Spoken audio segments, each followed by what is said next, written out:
Il y a deux volets à cette question. Un, en premier, que c'est vraiment, ils n'ont pas dit non à la paix, ils ont dit non aux accords de paix tels qu'ils étaient prévus par la table de négociation de La Havane. Je crois que le gouvernement a eu beaucoup du mal à expliquer, ne comprenait pas vraiment ce que les accords impliquaient.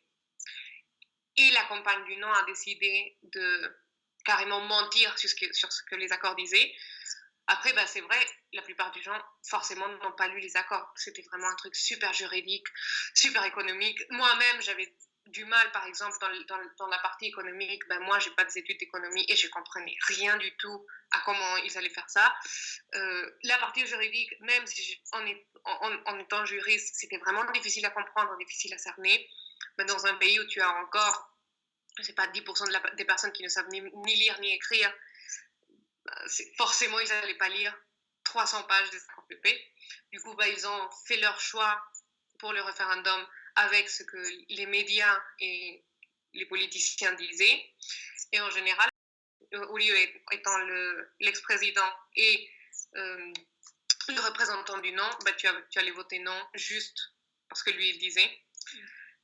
Il y a eu aussi un grand argument qui a fait la campagne du non, que c'est le truc de la théorie du genre. Mais en fait, la Colombie étant un pays très catholique encore, les accords utilisaient du langage féministe un peu. Genre, chaque fois, la rédaction était les Colombiens et les Colombiennes qui veulent la paix pour les étudiants et les étudiantes, etc.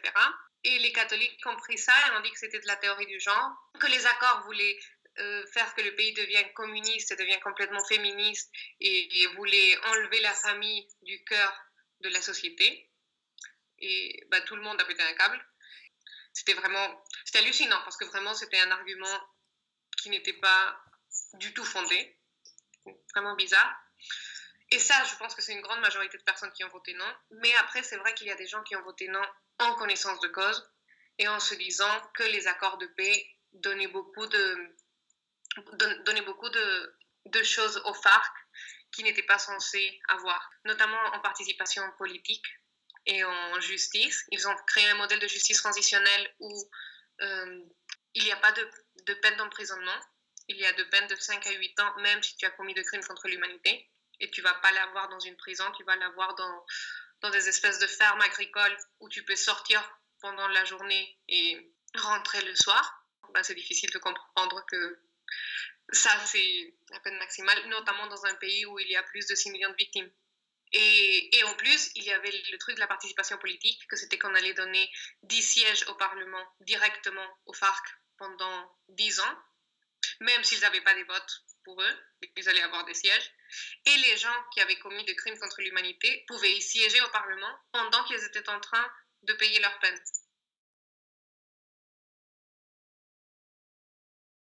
Pour le oui. Mais parce que je crois que c'est vrai que les accords de paix ne sont pas parfaits. Oui, je comprends qu'on a donné des choses aux FARC qui ne sont pas forcément justes ou pas forcément sur ce qu'on devrait faire, mais je crois que c'est un nouveau début pour la Colombie et qu'à partir de là, on peut commencer à changer les choses. Tandis que si on votait non, on allait rester dans le conflit.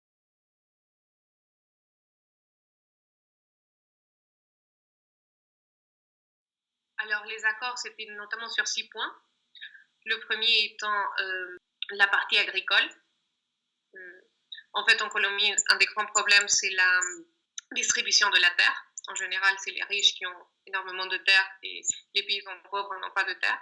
Et la réforme agraire tend à redonner des terres cultivables aux gens déplacés. Après, le deuxième point, c'était la participation politique des FARC, notamment avec la création d'un nouveau parti politique et le truc du Parlement qu'on vient de parler. Le troisième point, c'était sur la fin du conflit, genre comment allait être le désarmement, comment allait être le dépôt des armes, etc. Le quatrième point, c'était sur la lutte contre les drogues illicites, le narcotrafic, où il prévoyait que les FARC allaient laisser le narcotrafic et allaient aider le gouvernement contre le narcotrafic. Le cinquième point, c'était la justice et les victimes, la création de ce système de justice transitionnelle dont on vient de parler. Et le dernier point, c'était la vérification des accords par l'ONU.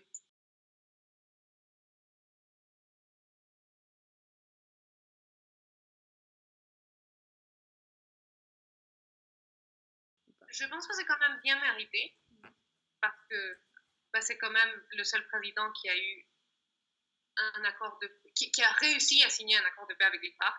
Tous les autres présidents depuis 1982 avaient essayé de le faire et personne n'avait réussi. Il y avait des négociations, etc. Mais personne n'avait réussi à faire que les FARC signent un accord pour déposer les armes.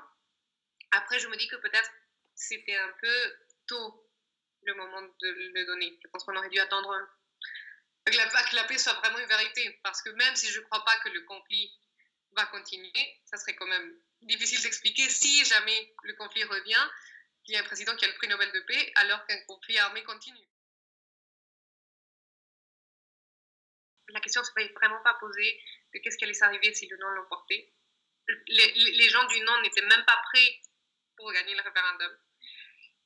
Alors, en ce moment, je pense que ce qui est très important, c'est de réouvrir les négociations et donner la place aux représentants du non pour en parler, parce que c'est quand même très important dans un processus de paix, et surtout pour avoir vraiment une société en transition véritablement, qu'une grande partie de la population soit d'accord, parce que sinon, on ne va rien faire. Tu ne peux pas passer un processus de paix quand 50% de la population est contre. Mais c'est très compliqué parce que les FARC, là, ils sont en train de dire, par exemple, qu'ils veulent bien renégocier, mais qu'ils ne veulent pas renégocier ni la participation politique, ni la justice transitionnelle.